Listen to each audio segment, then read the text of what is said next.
jours plus tard.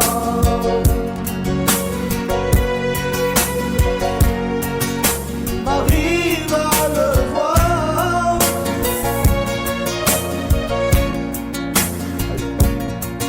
Elle dit que le corps de Jésus n'était plus là.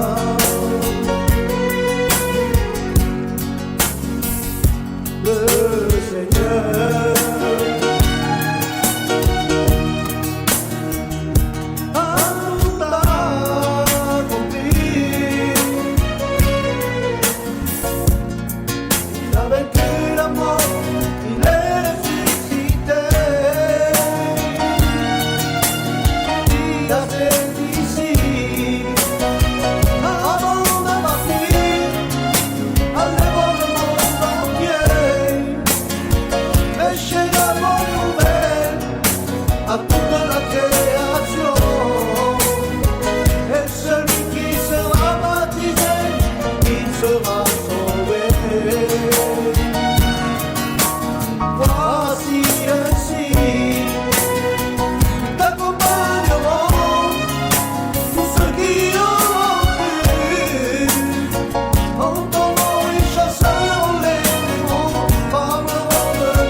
Et vous? Oui, vous là, qui nous écoutez à la radio. On se connaît depuis longtemps, non? On rigole et on pleure ensemble. On vit de grands moments et on écrit l'histoire. Dans cette période particulière, nous sommes toujours là pour vous accompagner et vous pouvez toujours compter sur nous, plus que jamais. On vous divertit et on vous informe quotidiennement sur notre monde qui change.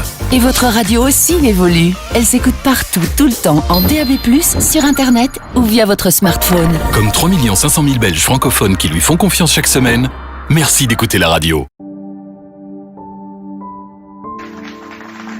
Bienvenue, frères et sœurs, à l'émission Radio Parole Vivante. Aujourd'hui, nous allons parler d'une note biblique. Et la note d'aujourd'hui, avec la grâce de Dieu, je l'ai choisie dans le livre de Matthieu, chapitre 5, verset 6. Et la parole de Dieu dit ainsi: que Dieu ait choisi pour le jeune. Dieu est choisi pour le jeune. Et là, nous voulons prendre cette note dans Matthieu 5, chapitre 5, verset 6. Le jeune, frères et sœurs, ce n'est pas une grève de la faim. Nous ne sommes pas en prison. Dieu ne nous a pas capturés et mis derrière nous. Il ne nous a pas punis. Il ne nous a pas mis derrière nos bras. Puis, nous avons ce truc que nous voulons promouvoir. C'est-à-dire que nous y allons juste faire une grève de la faim pour l'obtenir. Nous avons vu dans le passé des gens mourir littéralement lors de la grève de la faim. Parce qu'ils essayaient de faire bouger quelque chose si le principe est que nous essayons d'avoir Dieu. Nous essayons d'avoir Dieu pour bouger, alors nous avons tout à l'envers. Quand nous commençons à lire la Bible en pensant que Dieu veut dire exactement ce qu'il dit, un homme de Dieu, il y a une raison pour laquelle nous savons ce que nous savons. Dans la forme et dans toutes les différentes traductions de la Bible qui nous est parvenue à travers tous les âges, afin que nous puissions lire, apprendre, grandir et obtenir. Et pour mieux dire, connaître notre Père Abba, notre Père Dieu. Chercher une relation avec nous. Dieu cherche une relation avec nous. Si nous ne lisons pas le livre pour le rechercher des failles, des trampes et des détours, nous l'avons lu parce que Dieu pensait ce qu'il dit. Mais aussi pour que nous puissions mieux le connaître. La Bible sert à ça, s'approcher de Dieu, que nous puissions mieux le connaître, car certains d'entre nous se souviennent des radios avec le tuner à cadran. Si nous étions juste un peu hors de la fréquence, il y aurait des interférences statiques provoquant d'autres stations qui encombraient l'espace sonore. Mais beaucoup d'entre nous vivent notre vie comme ça, un peu hors fréquence. C'est pour ça que le jeûne, dans Matthieu 5, le jeûne peut nous ramener à la bonne fréquence avec Dieu. De retour sur le canal de Dieu, là où nous entendons à nouveau clair, nous écoutons clair, là où il y a la vie, là où est la vie, coule et se reproduit. Le pouvoir du jeûne nous donne faim et soif de Dieu. Le jeûne réduit la puissance de soi afin que le Saint-Esprit puisse accomplir une œuvre plus intense en nous. Car le jeûne, en ce qui concerne la prière, est la bombe atomique spirituelle que le Seigneur nous a donnée contre l'ennemi. Parmi les grands saints de la Bible qui jeûnaient, se trouvait un certain Moïse, le législateur, puis il y avait le roi David, puis Élie le prophète, Daniel le voyant.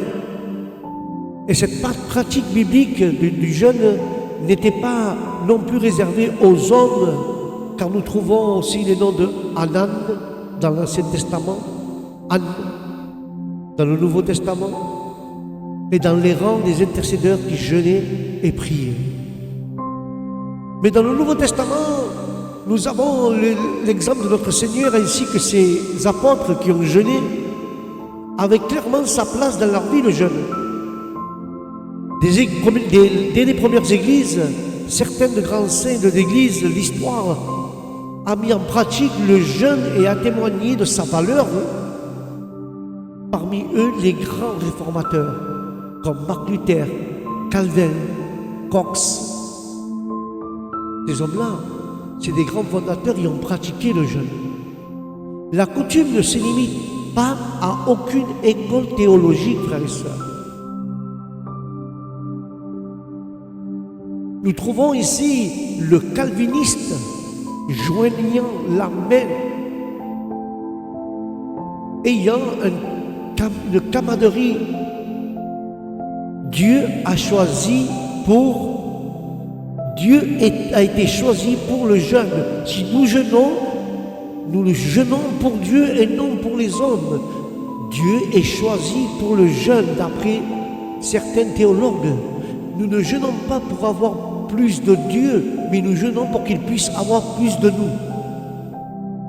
Certains d'entre nous ne viennent peut-être pas d'une tradition ecclésiastiste qui pratique le jeûne, mais nous pouvons maintenant, frères et sœurs, trouver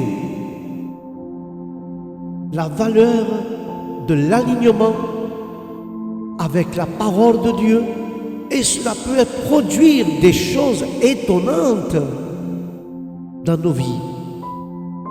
Car le jeûne est une chose belle et biblique que Jésus lui-même pratiquait. Juste sur les talons de la grande victoire, il fut envoyé à la plus grande épreuve de sa vie dans l'endroit le plus sombre. Quand nous prenons le livre de Luc, chapitre 4, à partir du verset 1 jusqu'au 4, la parole dit: Jésus, rempli du Saint-Esprit, quitta le Jourdain et fut conduit par l'Esprit dans le désert, où pendant 40 jours, il fut tenté, comme dire, ou testé par le diable. Il ne mangeait rien ces jours-là. Et à la fin, il avait faim. Et le diable lui dit: si tu es le Fils de Dieu, dis à cette pierre de devenir du pain. Et Jésus répondit: il est écrit que l'homme ne vivra pas seul que du pain. Et Jésus répondit au diable avec les Écritures, car l'ennemi apparaît dans notre vie, dans notre maison, dans notre travail ou dans notre relation. Le diable apparaît toujours au moment pour nous faire du mal, mais nous devons dire la même chose qui est écrit. Nous devons l'apporter. Sortez le livre et dites-lui ce que Dieu a dit. Nous devons exprimer la parole de Dieu dans nos vies. Et toujours dans les deux livres, chapitre 4, le diable le conduisait sur le lieu élevé, il lui montra un instant tous les royaumes du monde. Et il lui dit: je te donnerai toute leur autorité, toute leur splendeur. Il m'a été donné et je peux le donner à qui je veux. Si vous m'adorez, incline-toi devant moi. Tout sera à toi. Et Jésus répondit: il est écrit, adorez le Seigneur votre Dieu et servez-le à lui seul. Nous devons également persister dans la résistance à la guerre, car l'Écriture dit que qu'il faut résister au diable, il le fera fuir loin de toi. Si tu résistes au diable, il fuira de toi. Il doit partir, car la résistance signifie cohérente et persistance. Le diable ne le fait pas. Abandonnons facilement et nous devons continuer à lui résister dans toutes les épreuves. Et il fuira de nous. Mais le chapitre 4 est intéressant parce que le diable, il dit la parole, que le diable le conduisait à Jérusalem et le fit placer sur le point le plus élevé du temple. Si tu es le Fils de Dieu, il lui dit: jette-toi d'ici, car il est écrit, il le fera. Ordonne à ses anges et il te gardera soigneusement. Ils te soulèveront dans leurs mains, il te tiendra dans leurs mains, afin que tu ne heurtes pas ton pied contre une pierre. Mais Jésus encore répond: ne mettez pas l'Éternel ton Dieu à l'épreuve. Quand le diable eut fini de tenter, il le quitta. Alléluia. Jusqu'au moment opportun, Jésus est retourné en Galilée avec la puissance du Saint-Esprit et des nouvelles, et des bonnes nouvelles, car son histoire s'était répandue dans toute la campagne. Il enseignait dans leur synagogue et tout le monde l'a loué. Certains d'entre nous, frères et sœurs, ne font pas l'expérience de la puissance du Saint-Esprit parce que nous ne résistons pas.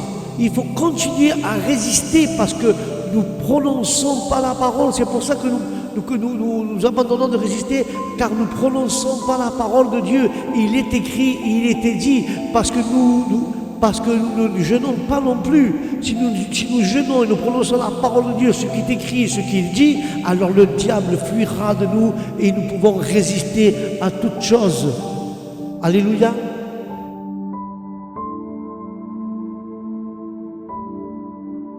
À l'approche de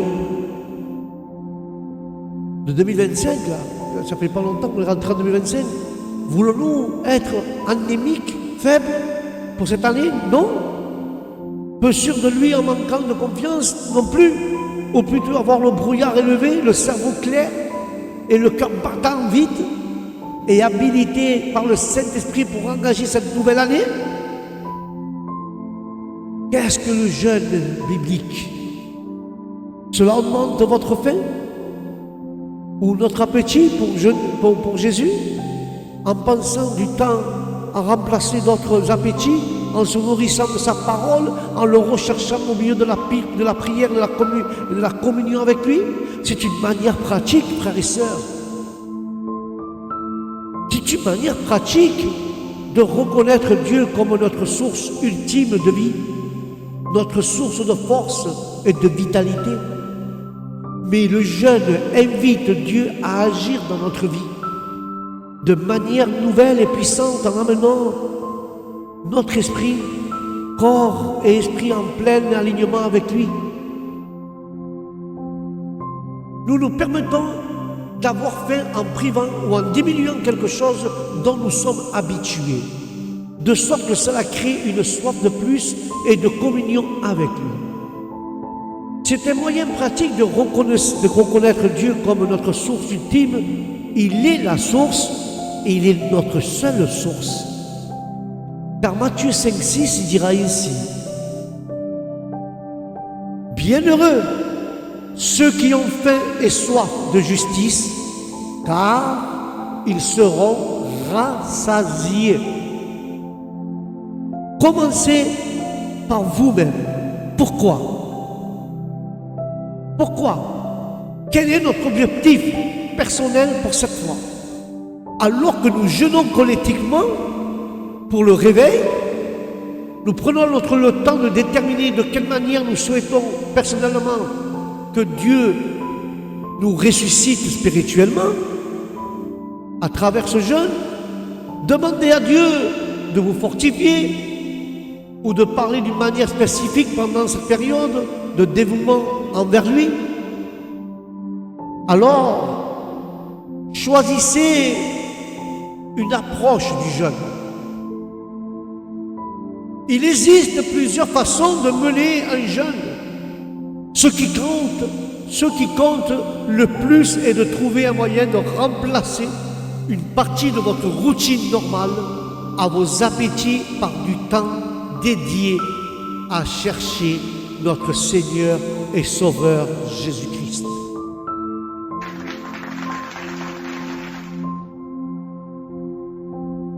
Vous devez jeûner de la manière dont vous croyez que Dieu vous guide et vous considère. Vous devez jeûner en croyant que Dieu vous guide et vous êtes considéré avec toute condition alimentaire ou médicale qui pourrait avoir une incidence sur votre décision. Voici plusieurs façons de jeûner. C'est la note que j'ai prise ce matin et ça m'a fait du bien. Nous pouvons déjeuner liquide uniquement pendant la durée du jeûne. Buvez de l'eau ou du jus de fruits. Nous pouvons abstenez-vous de la viande, de sucreries et de pain et buvez de l'eau et du jus. Ou sinon, mangez simplement des fruits et des légumes. Ou un jeûne partiel du lever au coucher du soleil, chaque jour engagez-vous à consommer uniquement que des liquides. Un jeûne de Daniel ou l'abandon de moins d'un aliment. Un fast-food non alimentaire, choisis quelque chose que vous faites régulièrement pour vous détendre, vous divertir ou par plaisir. Remplacez-le par le temps passé à chercher le Seigneur. Les exemples inclut les réseaux sociaux, la télévision, les films, les jeux vidéo, les événements sociaux, le shopping. Tout ça, nous devons le remplacer et à la place, nous devons chercher le Seigneur. Jeûner, c'est éviter tout cela. Éviter la télévision, les films, les jeux vidéo, les réseaux sociaux, le shopping. Nous devons faire un jeûne pour préparer. Nous devons nous préparer spirituellement avant de faire le jeûne. Et pour tirer le meilleur parti du jeûne, préparez votre esprit à votre esprit de la manière suivante. Prévoyez du temps entre 15 et 60 minutes, entre un quart d'heure et une heure pour chaque jour de jeûne, pour utiliser ce guide pour chercher Dieu. Premièrement, dans la prière et à travers la parole, cherchez Dieu. Puis, une fois que vous cherchez Dieu à travers la parole et la prière, déterminez où vous passerez ce temps. Assurez-vous d'avoir un endroit calme. Ça peut être chez toi, dans ta chambre, dans l'église, ça peut être n'importe où, mais un endroit calme, où tu ne seras pas interrompu. Et aussi prévoyez de tenir un journal de vos pensées, de réflexions ou des inspirations que Dieu te donnera pendant le jeûne. Dans le livre d'Isaïe 58, il dit « Ce n'est pas là le genre de jeûne que j'ai choisi. Libérer les chaînes de l'injustice et dénouer les cordes du joug pour libérer les opprimés et briser tout joug. Ce n'est pas pour partager votre nourriture, mais pour partager la nourriture aux gens qui sont affamés et pour fournir un abri aux pauvres vagabonds. Quand vous voyez des nus, des personnes qui n'ont rien pour s'habiller, il faut les vêtir et ne pas se détourner. Notre chair et notre sang, ils sont pareils que nous, ils sont de notre chair et de notre sang. Nous ne devons pas détourner notre regard. Alors, mettons en lumière ce qui fera éclater comme l'aube de notre guérison, et notre guérison apparaîtra bientôt. Alors la justice sera en marche devant toi, et la gloire du Seigneur sera ton arrière-garde. Ensuite, tu appelles, et le Seigneur te répondra. Vous criez au secours, et il dira, me voici. Le jeûne introduit l'onction de Dieu dans nos vies, dénoue le joug de l'esclavage.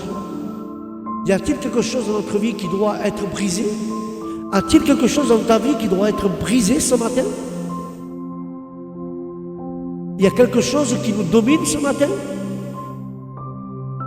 Pour quelle raison nous avons besoin d'une perce?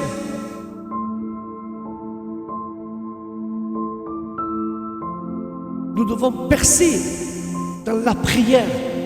S'il y a quelque chose que Dieu doit dénouer le joug de l'esclavage, ou il y a quelque chose dans notre vie qui doit être brisé, ou il y a quelque chose qui nous domine, qui doit être cassé, mais tout cela, nous devons persévérer dans la prière et dans le jeûne pour que ça ne se produise, pour que Dieu puisse dénouer le joug de l'esclavage, pour que Dieu puisse briser ce qui ne va pas dans notre vie, pour que Dieu puisse arracher ce qui nous domine.